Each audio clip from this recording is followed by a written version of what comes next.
You're watching City News 24/7. आप सबका इस्तकबाल है सिटी न्यूज़ 24/7 पर।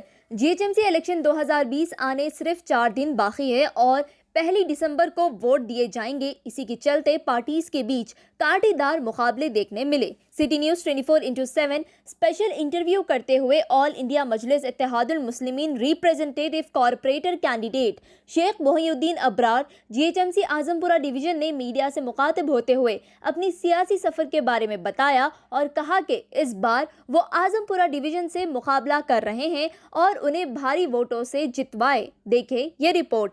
आगे की तफसीलात सुने AIMIM all India Majlis Ittehadul Muslimeen representative corporator candidate Sheikh Mohiuddin Abrar GHMC Azampura division की जुबानी। हर अहम व ताज़ा तरीन खबरों के लिए सिटी न्यूज़ 24/7 को यूट्यूब पर सब्सक्राइब करें और फेसबुक पर लाइक करें। और साहब आपके अलावा और 9 कॉन्टेस्टेंट जुमला मिला के 9 कॉन्टेस्टेंट ये आजमपुरा डिवीज़न से इलेक्शन लड़ रहे हैं, तो हलीफ जमात खासतौर पे आपका मुकाबला किससे होगा? देखिए, हमारा मुकाबला तो सबसे पहले ख़ुद से है, क्योंकि हमें डेवलपमेंट का काम करते आए हैं और इंशाल्लाह आने वाले वक्त में हमें करना है।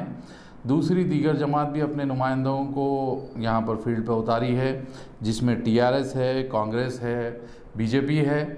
जहाँ तक का देखा जाए तो हमारा मुकाबला TRS से चल रहा है आजमपुरे में इंशाल्लाह। हमारा सब खास तौर पे अपोजिशन आपके पर बार-बार इल्ज़ाम लगा रहा है कि डेवलपमेंट वर्क आजमपुरा डिवीज़न में नहीं किया गया, इसके ऊपर आपकी क्या राय है? देखिए, अपोजिशन का काम होता है तनकीद करना, वो कर रहे हैं, लेकिन हमने जो काम किया है वो ऑन रिकॉर्ड है। हमने जो काम किया है पिछले 2016 से 2020 तक का, वो काम का अगर रिकॉर्ड निकाल के जायज़ा लिया जाए। आपका डेवलपमेंट वर्क आपकी डिवीज़न में क्या करे, आप बताइए। हमने 5 साल में 20 करोड़ से ज़्यादा बल्दिया का काम किया है, जिसमें CC रोड्स हैं, VDCC रोड्स हैं, ड्रेन्स हैं जो बारिश के पानी को जाने के लिए बनाया गया है, जो सईफ़ा मस्जिद से लेकर RUB ब्रिज तक आजमपुरा C क्लास और हमारे आजमपुरे में और भी दूसरी जगहों पे हमने काम किया है, जैसा कि हरीलाल बाग में हमने काम किया है। उस्मानपुरा हो, कट्टलगुड़ा हो, फरत नगर हो, चंचलगुड़ा हो, काला डेरा हो, मलकपेट हो, चाहे वो कम्युनिटी हॉल्स का हो, जो पुराने कम्युनिटी हॉल्स थे उसको गिराकर नया बनाया गया है। बस्ती दवाखाने नुमाइंदगी कर कर कमल नगर के अंदर एक और काले डेरे के अंदर एक बनाया गया है। और भी दूसरे जो तरक्याती काम हुए हैं, हो चुके हैं और कई बाकी है। इंशाल्लाह आने वाले वक्त में मजलिस अपनी नुमाइंदगी से उसको भी कामयाब बनाएगी इंशाल्लाह। और साहब आप मजलिस के बैनर की तरह तो लड़ रहे हैं, या मजलिस के नाम से लड़ रहे हैं, या डेवलपमेंट के बेसिस पर लड़ रहे हैं इलेक्शन आप? देखिए, मजलिस का जो बैनर है वही एक डेवलपमेंट है, क्योंकि मजलिस का जो मकसद है वो है आवाम के दरमियान में रहकर उनके मसाइल को हल करना। अगर मैं आवाम के दरमियान में रहकर उनके मसाइल की नुमाइंदगी करूँगा, तभी जाकर बायस असदुद्दीन अवैसी साहब, अकबरुद्दीन अवैसी साहब, अहमद बलाला साहब फिर से एक मौका दिए हैं कि जिस तरीक़े से पिछले 5 साल में मजलिस के बैनर के तहत ये मसाइल को हल किया गया है, आने वाले वक्त में भी ये कोशिश की जाए कि उससे ज़्यादा आगे बढ़कर उन मसाइल को हल करें। तो मजलिस का बैनर ही अपने आप में एक डेवलपमेंट है, उसी की बुनियाद के ऊपर ये इलेक्शन लड़ा जा रहा है और इंशाल्लाह ये इसमें हम कामयाब भी होंगे। दीगर कॉर्पोरेटरों के मुकाबले में आप सोशल मीडिया की लाइमलाइट से दूर रहे, इसकी वजह? देखिए, दूसरे कॉर्पोरेटर्स के मुकाबले में दूर रहा, उसकी वजह अगर मेरे हिसाब से देखा जाए तो मेरा अपना काम जो है मैं उसके ऊपर सबसे ज़्यादा फोकस करता हूँ। मेरा ख़ुद का एक अकाउंट है फेसबुक पे, आजमपुरा कॉर्पोरेटर से एक पेज चलता है, उसके ऊपर जो भी अपडेट्स होते हैं, डेली अपडेट्स, चाहे वो पदयात्रा के हो या कोई रोड की नुमाइंदगी हो या कोई SW ड्रेन की नुमाइंदगी हो या उसका काम शुरू हो, उसके ऊपर मैं अपडेट करता हूँ। मैं ज़्यादातर फोकस अपने काम पे और जो भी आजमपुरा डिवीज़न के हल्के के जो भी काम हैं उसके ऊपर मेरा फोकस रहता है कि वो काम को जल्द से जल्द कैसा मुकम्मल किया जाए। इलेक्शन के लिए बिल्कुल कम वक्त मिला, इस पर आपकी क्या राय है? नहीं, हम जैसा कि आज जलसे में बलाला साहब भी बता रहे थे कि ये 10 दिन का टाइम मिला, अगर हमारे को 2 दिन का भी टाइम मिलता, उसके बाद भी अगर इलेक्शन रखा जाता तो हम उसके लिए भी रेडी थे, क्योंकि हम पिछले 5 साल से अवाम के दरमियान में ही हैं। ऐसा नहीं है कि इलेक्शन आ गया तो अवाम के दरमियान में आ गए। तो हम उसके लिए भी रेडी थे, इंशाल्लाह इसके लिए भी रेडी है और अल्लाह की ज़ात से उम्मीद है कि इसमें भी हमको कामयाबी मिलेगी। आपका कैंपेनिंग का तरीका कैसा है? कैंपेनिंग का जो हमारा है एक तरीक़ा कि सुबह 10 बजे से 12-1 बजे तक पदयात्रा करते हैं। एक एरिया डिसाइड होता है, उसके अंदर डोर टू डोर जाया जाता है और जो पब्लिक है उनसे मिलते हैं। शाम में भी उसी को फॉलो किया जाता है 4 बजे से 6 बजे तक।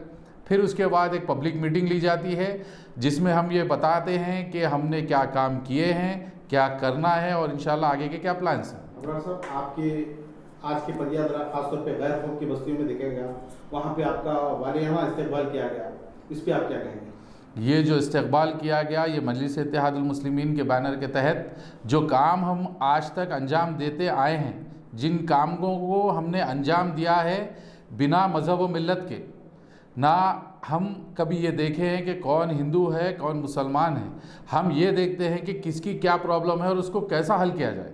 तो जो बस्ती की आप बात कर रहे हैं उसके अंदर मजलिस इत्तेहादुल मुस्लिमीन ने एक कम्युनिटी हॉल बनाया है, उसके अंदर एक टॉयलेट्स की प्रॉब्लम थी उसको बनाया है, एक सिंटेक्स की टैंक वहाँ पर लगाई है, उसके अलावा वहाँ पर सीवर का बहुत प्रॉब्लम था।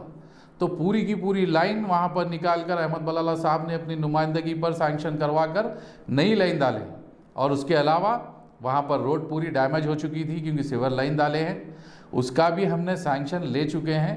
इलेक्शन कोड चल रहा है, उसके बाद इंशाल्लाह उसके ऊपर भी वर्क शुरू होगा। तो वहाँ की आवाम ये जानती है कि मजलिस इत्तेहादुल मुस्लिमीन के बैनर के तहत सबसे पहले ये लोग जो सोचते हैं वो है डेवलपमेंट, उसकी वजह से वो रिस्पांस हमें आज मिला। ऑपोजिशन बार बार आप लोगों पे इल्ज़ाम लगा रहा है कि आपके पास रिगिंग की जाती है और बोगसिंग की जाती है, इस पे क्या आपके क्या बताएं? देखिए, इसके ऊपर मुझे ये बोलना है कि पब्लिक मीटिंग जब ली जाती है कि पब्लिक के सामने अपने व्यूज़ रखा जाए, आप क्या कर रहे हैं क्या करने वाले हैं, ना कि पब्लिक को सिर्फ एक इंटरटेन करा जाए कि भाई वो फलाना वैसा है फलाना ऐसा है। ये जो वोटर्स जो बन के आते हैं, जो वोटर लिस्ट है वो कोई सियासी पार्टी नहीं बनाती। वो जो वोटर लिस्ट आती है वो इलेक्शन कमीशन के पास से आती है, वहाँ से जारी होती है। वही लिस्ट के ऊपर उन्हें भी कॉन्टेस्ट करना होता है, हमें भी कॉन्टेस्ट करना होता है। तो ये एक बेबुनियाद बात है, सामने वालों के पास शायद कोई दूसरे मुद्दे नहीं हैं, इसलिए ये जो इलेक्शन है ख़ास तौर पर ये बल्दी बरखी आबरसानी इन चीज़ों के ऊपर है। अब ये चीज़ के मसाइल के बाद आपके पास सवाल नहीं है तो ये सवाल चल रहे हैं, इसके ऊपर मैं कोई जवाब देना मुनासिब नहीं समझता। हालिया में कोविड, उसके बाद फिर सैलाब, उसमें आपकी जानिब से आपके आजमपुरा डिवीज़न में किस तरीके से काम किए गए? देखिए, हालिया में जो कोविड का जो दौर आया था वो तो पूरी दुनिया जानती है। ये जो दौर था ये सब इसमें अपनी जान की सबको फ़िक्र थी, ये जो दौर था इसमें अपने घर वालों की सबको फ़िक्र थी। ऐसे टाइम में असदुद्दीन अवैसी साहब ने ऐलान किया था कि अपनी दुनिया तो हर कोई बनाता है, आखिरत बनाना है, घरों से निकलीजिए। MLAs को हिदायत दी, MLCs को, कॉरपोरेटर्स को, इब्तदाई सदर व मुतमदीन को। हमने मलकपेट में एक बलाला साहब की लीडरशिप में ऐसा काम किया कि रात के 2 बजे भी अगर हमको राशन के लिए कॉल आता, हम घर पर जाकर उसे राशन देते। और कई जगह पे हमने प्रोग्राम ऑर्गेनाइज़ किए, घर पे गए, उन्हें चिट दी, ये बोला कि ये फ़लानी जगह पे फ़लाने टाइम पे आप आइए, आप ये चिट हमें दीजिए, हम आपको राशन वहाँ का वहीं दे देंगे। उसके अलावा भी कंटोनमेंट जोन्स में हम गए जहाँ पर किसी का जाना या आना टोटली बंद था, उस जगह पर भी हमने जाकर काम किया। उस जगह पर छोटे बच्चों को अगर दूध की ज़रूरत थी तो हमने दूध तकसीम किया, तरकारी तकसीम की, राशन की किट्स दिए, मेडिसिन दिए, जो हमसे हो सकता था मजलिस इत्तेहादुल मुस्लिमीन ने किया। ऑपोजिशन और ख़ासतौर पे वोटर्स को आप अपनी जानिब से क्या करेंगे? बस मैं ये अपील करना चाहूँगा आज़मपुरे के वोटर्स से कि मजलिस आपकी अपनी जमात है। पिछले 5 साल से पूरा मजलिस का जो भी रिपोर्ट है वो आपके सामने है, आगे भी रखा जाएगा। 1 तारीख़ के दिन आप निकलिए। मेरी इज़्ज़तदार माओ बहनों से अपील है, आप खुद निकलीजिए। आप निकलेंगे तो आपके घर वाले ऑटोमेटिक निकलेंगे, क्योंकि आपका निकलना बहुत ज़रूरी है। पोलिंग परसेंटेज को बढ़ाना बहुत ज़रूरी है। पोलिंग परसेंटेज को बढ़ाइए। पहले नंबर पर पतंग का निशान है आयशा जहां नसीम, उसके बाद वो पतंग का निशान दिखाएगा आपको, उसके बाजू आपको स्टैम्प लगाना है, ठप्पा मारना है। उसके बाद आपको बैरिस्टर असदुद्दीन अवैसी साहब के हाथ को मजबूत करना है। यहाँ से मजलिस इत्तेहादुल मुस्लिमीन का फिर से एक बार कॉरपोरेटर को कामयाब बनाना है। शुक्रिया।